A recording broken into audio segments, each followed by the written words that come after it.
Hi friends, अगले 15 minute में आप BCG के शेयर का यानी ब्राइटकॉम ग्रुप लिमिटेड के शेयर का कंप्लीट एनालिसिस देखने वाले हैं और इस वीडियो के एंड तक आप ये साफ तौर पे समझ जाएंगे कि इस कंपनी में कितना पोटेंशियल है और आपको इसमें इन्वेस्ट करने से कितना फायदा हो सकता है।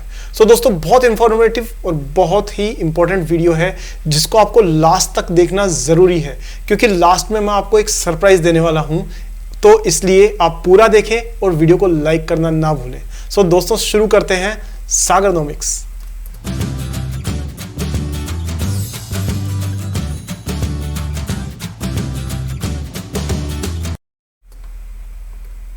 सो दोस्तों, यहाँ हम लोग आ गए हैं सीधे BCG ग्रुप का जो फंडामेंटल्स हैं उसको एक बार स्टडी करने के लिए हम रेडी हैं। तो देखिए, नज़र डालते हैं इसके फंडामेंटल्स में। तो पहले हम सबसे पहले ये समझें कि ये कंपनी करती क्या है। सो दोस्तों, कंपनी है बेसिकली डिजिटल मीडिया मैनेजमेंट में, यानी मैं कहूँगा ब्रांड बिल्डिंग जो बड़ी बड़ी कंपनीज की होती है उसको ये कंपनी हैंडल करती है through their advertising campaigns and through their media management. तो एक तरह से एडवर्टाइजिंग से रिलेटेड इंडस्ट्री में ये कंपनी अपनी जगह बनाती है। अब इसके फंडामेंटल्स को एक बार देख लेते हैं।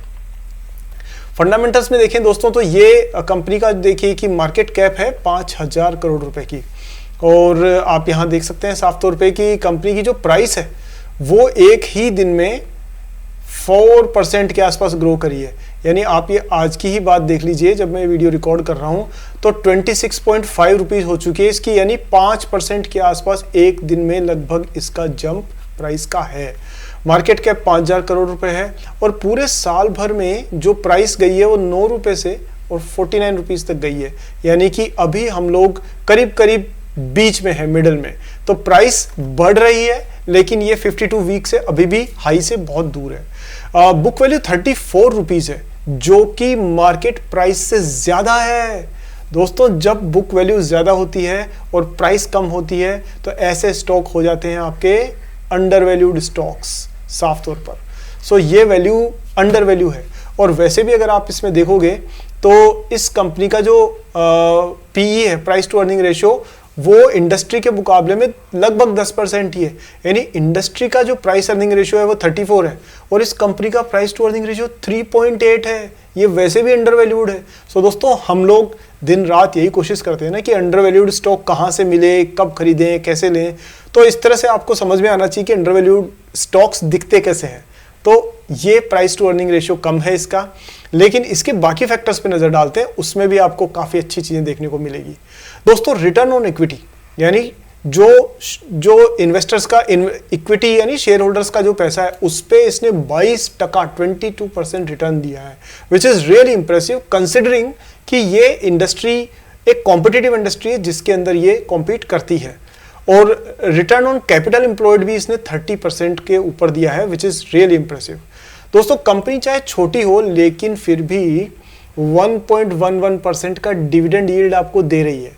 चाहे मैं कह रहा हूं कि वो हम स्कूल में कंपटीशन में छोटी सी एक गाना गा करके और एक नटराज की पेंसिल से जीतते थे, तो वो जो खुशी मिलती थी ना दोस्तों, वो खुशी आपको इस कंपनी ने एक तरह से दी है कि चाहे कंपनी छोटी है, उसकी वैल्यू डिविडेंड कम देने की है, लेकिन उसने दिया है। ईमानदार है कंपनी शेयर होल्डर्स के प्रति।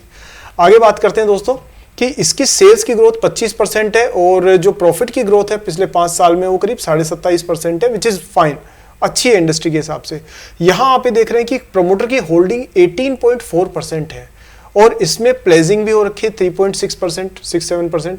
अब इसका मतलब क्या? इसका मतलब यह है कि कंपनी के जो प्रोमोटर्स हैं वो मोस्टली प्राइवेट इक्विटी के लोग हैं जिन्होंने इसमें पैसा लगाया है। तो वो क्या करते हैं, जब ऐसे इन्वेस्टर्स जो प्राइवेट इक्विटी इन्वेस्टर्स होते हैं, वो चाहे एंजल इन्वेस्टिंग से आए हैं, चाहे वो आपका जो VC फंडिंग के थ्रू आए हैं, वेंचर कैपिटलिस्ट फंडिंग के किसी भी रूट से अगर वो इन्वेस्ट करते हैं तो वो ओनर से उसका शेयर होल्डिंग का कुछ पार्ट ले लेते हैं, बदले में वो उसे पैसे देते हैं।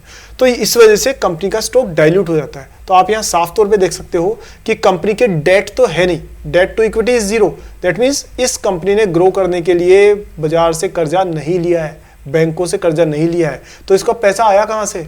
पैसा आया है इन्वेस्टर्स से, और इसीलिए इसकी होल्डिंग जो है वो 18% रह गई है। तो इन्होंने 71% 70% के आसपास स्टेक दे दिया है अपना, तो उससे कंट्रोलिंग तो थोड़ी कम हो जाती है कंपनी की। पर एक बात यह है कि अभी जो न्यू एज कंपनीज जो चल रही है, चाहे ई कॉमर्स स्पेस में देखो आप, तो अधिकतर कंपनीज में यही हो रहा है। चाहे वो फ्लिपकार्ट थी जिसको कि वॉलमार्ट ने टेक ओवर किया, या फिर वो पेटीएम थी जिसको कि अलीबाबा कुछ टाइम तक मेंटेन कर रहे थे।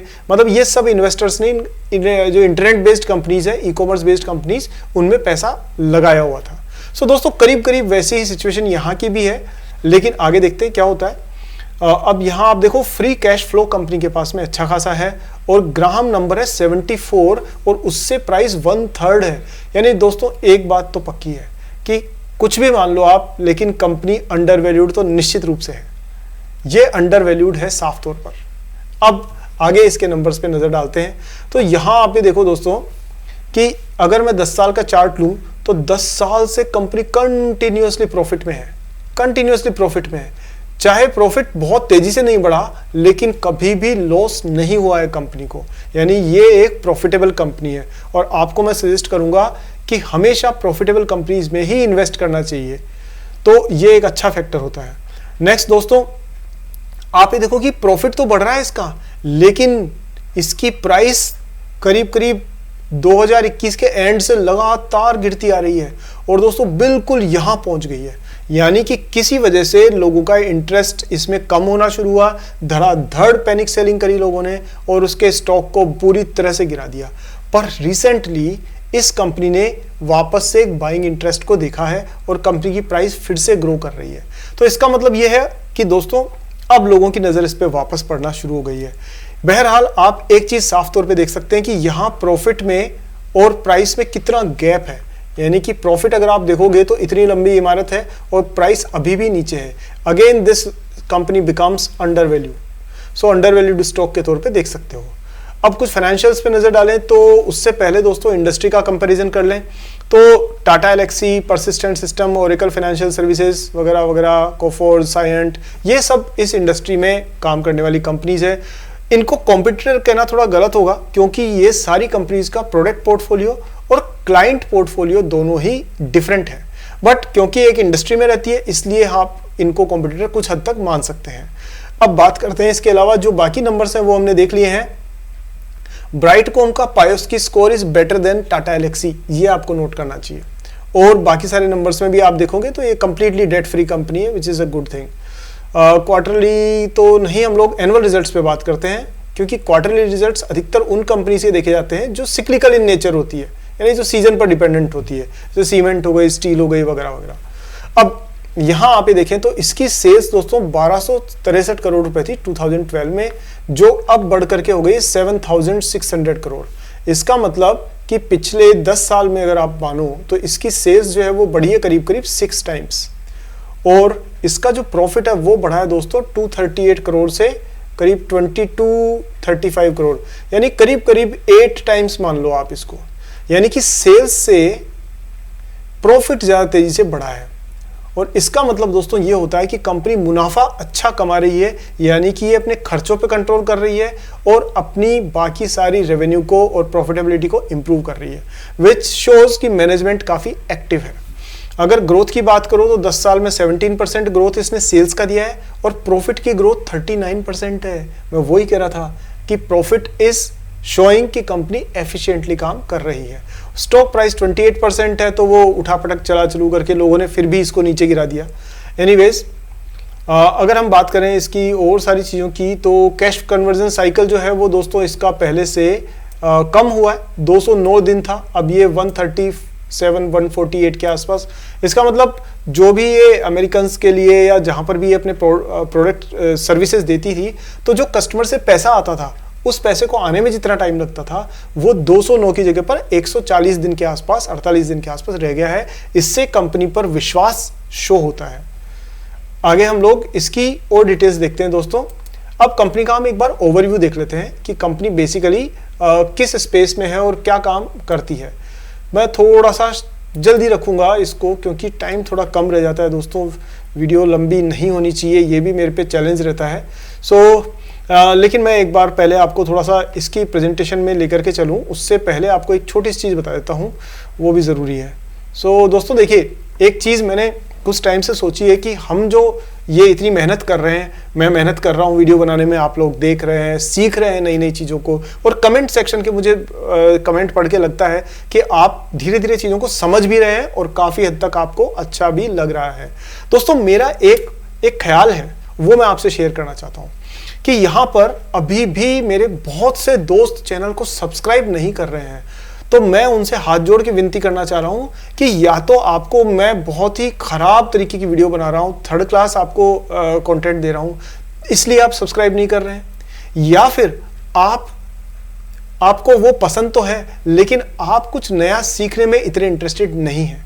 दोस्तों दोनों ही बातों में आपको एक चीज क्लियर हो जानी चाहिए कि या तो आपको सीरियस इन्वेस्टर बनने में मेरे चैनल से मदद मिलेगी तो आपको तुरंत सब्सक्राइब कर लेना चाहिए, और अगर नहीं है तो दोस्तों फिर बार बार आप वीडियो पर अपना टाइम लगाओ, उसका क्या फ़ायदा। उससे अच्छा एंजॉय करिए ज़िंदगी में, इंस्टाग्राम की रील्स देखिए, जोक्स देखिए, उन पे हंसिए, टाइम खराब करिए, मतलब आपकी ज़िंदगी है, मैं कोई ज़बरदस्ती नहीं कर रहा हूँ। पर कहने का मतलब है कि दोस्तों 100 में से अगर 10 लोग सब्सक्राइब कर रहे हैं तो 90 लोग वो हैं जो अलग अलग चैनल्स पर जाकर के अपना टाइम खराब कर रहे हैं और शाम को उनके कुछ समझ नहीं आता। दोस्तों एक के साधे सब सधे, सब साधे सब जाए, एक पे फोकस करिए, एक को गाइड मानिए, एक ही चैनल पर विश्वास करिए और लगातार उसके रेगुलरली वीडियोस देखिए। सो दोस्तों वो वीडियोस के लिए आपको सब्सक्राइब करना है और बेल आइकन को ऑन करना है, दिस इज अ मस्ट। जिस दिन 1 लाख सब्सक्रिप्शंस हो जाएंगे उसके बाद मैं लाइव पोर्टफोलियो रिव्यू करना शुरू करूंगा जिसमें आप ही लोगों के पोर्टफोलियो लिए जाएंगे। सो दोस्तों आपका टारगेट है 1 लाख के नंबर को जल्दी से जल्दी अचीव करना, कहीं ऐसा ना हो कि मेरा हौसला पहले टूट जाए, ऐसा नहीं होना चाहिए। चलिए दोस्तों इसमें आगे हम लोग कंपनी पर आते हैं, और कंपनी में जो है यहाँ ये देख सकते हो खासतौर पे कि इसकी ये फाइनेंशियल्स हैं, और आप एक चीज़ अच्छे तौर पे देखो इसमें कि कंपनी के जो दोस्तों फाइनेंशियल्स होते हैं वो हमेशा ये बता देते हैं कि कंपनी किस प्रकार की है। मैंने आपको वेदांता के और बाकी अलग अलग कंपनीज के जो एनालिसिस में भी ये बताया था कि कंपनियां ना नंबर्स को पीछे छुपाने की कोशिश करती है, लेकिन जो ईमानदार कंपनी होती है वो नंबर्स को साफ रखती है सामने, उसे डर नहीं होता उसकी परफॉर्मेंस को लेकर के। तो ये कंपनी देखिए शुरू की स्लाइड में ही साफ कह रही है कि भाई हमारा फाइनेंशियल परफॉर्मेंस ये है कि हमने जो रेवेन्यू है उसको 47% से ग्रो किया है, और जो प्रॉफिट है पीएटी, प्रॉफिट आफ्टर टैक्स, सूखा मुनाफा, उसे 50% से ग्रो किया है, विच इज वेरी गुड।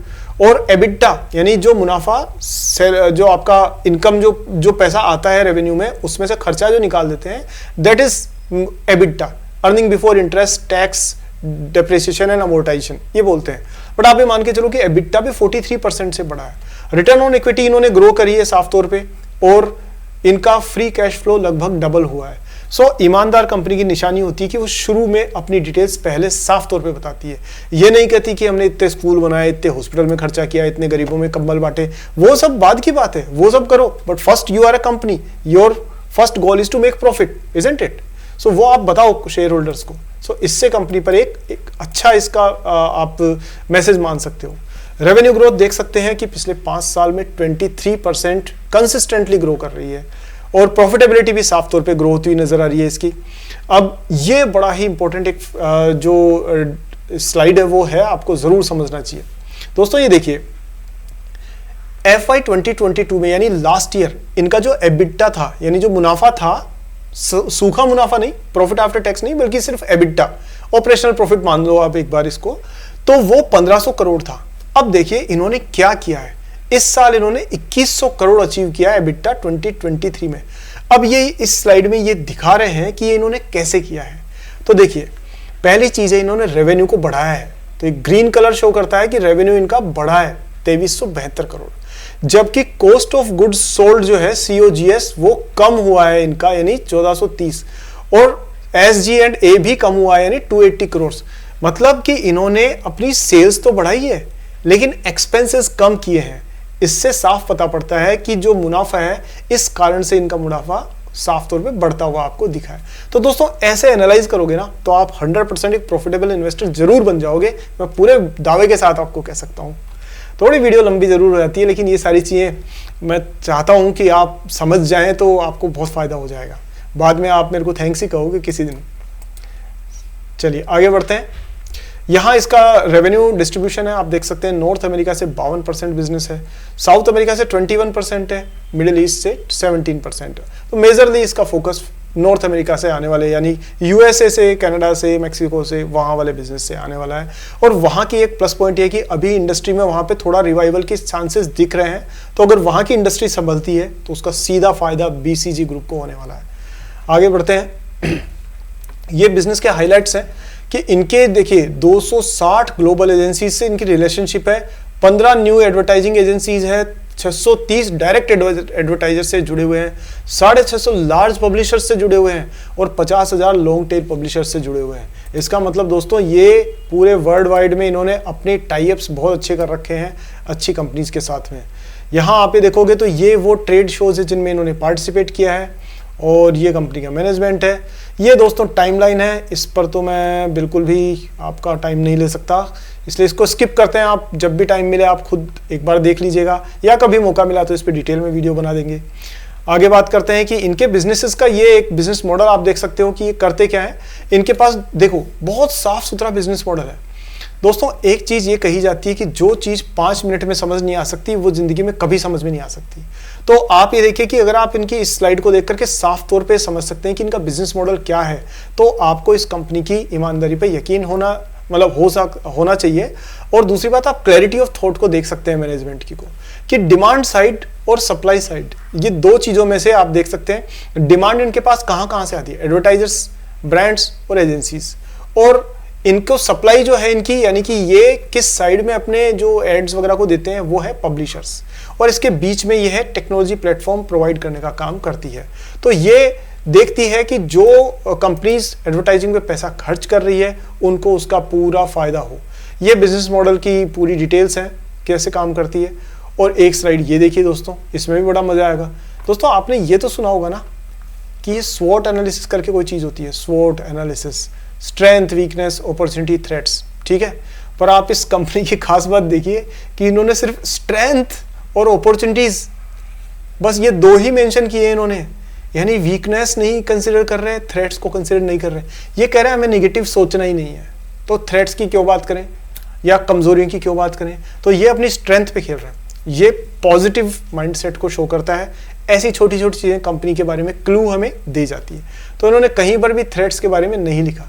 हालांकि मैनेजमेंट को थोड़ा रियलिस्टिक भी होना चाहिए, पर ये एक बताता है कि कंपनी पैशनेट है।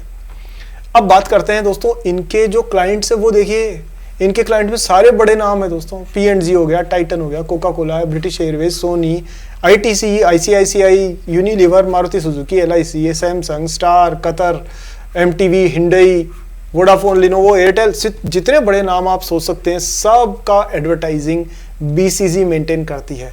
दैट मीन्स इनके पास में सेल्स की कभी कोई कमी होने के चांसेस नहीं है। इनके पार्टनर्स हैं और बाकी सारी चीज़ें भी दोस्तों। ग्लोबली देखिए आप कितने लोग, कितनी जगह पर इनकी प्रेजेंस है, पूरे हिंदुस्तान, पूरी दुनिया में आप देख सकते हो। और ये कुछ इमेजेस हैं जो इनके अलग अलग जो लोग काम करते हैं, जो एडवर्टाइजिंग की वर्कशॉप्स होती है, वो सारी इमेजेस आप देख सकते हैं।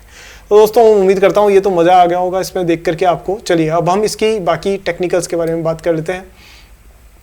टेक्निकल्स में आप ये देख सकते हो कि ये इसका दोस्तों चार्ट है जो ये साफ तौर पे शो कर रहा है कि कंपनी कंसिस्टेंटली एक डाउन ट्रेंड में चल रही थी काफ़ी टाइम से। इन्होंने डिविडेंड दिया फिर भी डाउन ट्रेंड, यहाँ से यहाँ तक डाउन ट्रेंड, जबकि ट्रेडिंग वॉल्यूम फिर भी अच्छा था और ये बढ़ता गया है। उसके बाद यहाँ पर करीब करीब आप मान के चलिए 2023 के आसपास में इनका जो ट्रेडिंग वॉल्यूम था वो थोड़ा कम हुआ और साथ में इनकी प्राइस जो है वो कोलैप्स कर गई, यानी ये तब से नीचे गिरती रही और गिरती ही रही। आप देख सकते हो ऑसम इंडिकेटर भी दिखा रहा है कि डाउन ट्रेंड खास तौर पे शो कर रहा है क्योंकि ये जीरो से नीचे लाइंस है। उसके बाद में रिसेंटली इनकी जो प्राइस है वो उसमें जंप आया और उसके बाद लगातार एक अप ट्रेंड आप देख रहे हो। अप ट्रेंड के बाद में दोस्तों ये अप ट्रेंड खत्म हुआ यहाँ पर और एक्चुअली उसके बाद में ये साइडवेज चल रहा है। देखो ये ना ऐसा जो फॉर्मेशन होता है ना दोस्तों, ये धीरे धीरे एक ट्राइंगल में कन्वर्ट होने का होता है। यहाँ से ना दो बातें होती है कि जैसे स्टॉक प्राइस हमेशा ऐसे चलती है, अप ट्रेंड हमेशा ऐसे चलता है कि अगर कंटिन्यूसली अप हो रहा है तो फिर वो एक जगह आती है जहां पर वो कंसोलिडेशन यानी कि कुछ प्रॉफिट बुकिंग होती है, तो थोड़ा सा डाउन ट्रेंड आता है, एक पॉइंट पकड़ने के बाद वापस से कंटिन्यू हो जाता है। तो कंटिन्यूएशन पैटर्न में ये करीब करीब आप देखेंगे कि ये जो चैनल बन रहा है ना, ये चैनल अगर 30 रुपीज के आसपास टूटता है पॉजिटिव डायरेक्शन में और यहाँ कुछ दिनों तक सस्टेन कर जाता है, तो फिर आप इसमें लॉन्ग पोजीशंस कंसिडर कर सकते हैं। फिर ये अप ट्रेंड कंटिन्यूएशन को शो करेगा, यानी प्राइस आगे बढ़ने के लिए। और मैं उम्मीद करता हूं उसके बाद में करीब करीब 50 to 60 रुपीज तो आपको मीडियम टर्म में दिख जानी चाहिए। लेकिन अगर ये नीचे की तरफ प्राइस को तोड़ता है तो दोस्तों आपको इस पे नजर रखनी होगी, क्योंकि फिर ये प्रोलोंगेट डाउन टर्न में जाने के चांसेस होंगे। तो नजर रखिए प्राइस पर। और ये 20 रुपए से नीचे अगर इस मतलब 15 से 20 के बीच में अगर ये काफी दिनों तक रुकता है तो वो डाउन ट्रेंड है, आप अपनी पोजीशंस ले सकते हैं, लेकिन बहुत जल्दी उसमें रिकवरी के चांस नहीं होंगे।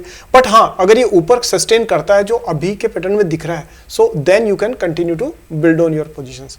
ऑसम इंडिकेटर दिखा रहा है कि इसमें धीरे धीरे लोगों का इंटरेस्ट बढ़ रहा है और RSI साफ तौर पर बता रही है कि इसमें कंपनी में पहले ओवरसोल्ड जोन में पहुंच गया था और अब ये धीरे धीरे लोग इसमें वापस से बाइंग करना शुरू कर रहे हैं। सो दोस्तों, ये ओवरऑल इसका जो एक एनालिसिस आपके सामने है। उम्मीद करता हूं कि आज का एनालिसिस आपको पसंद आया होगा।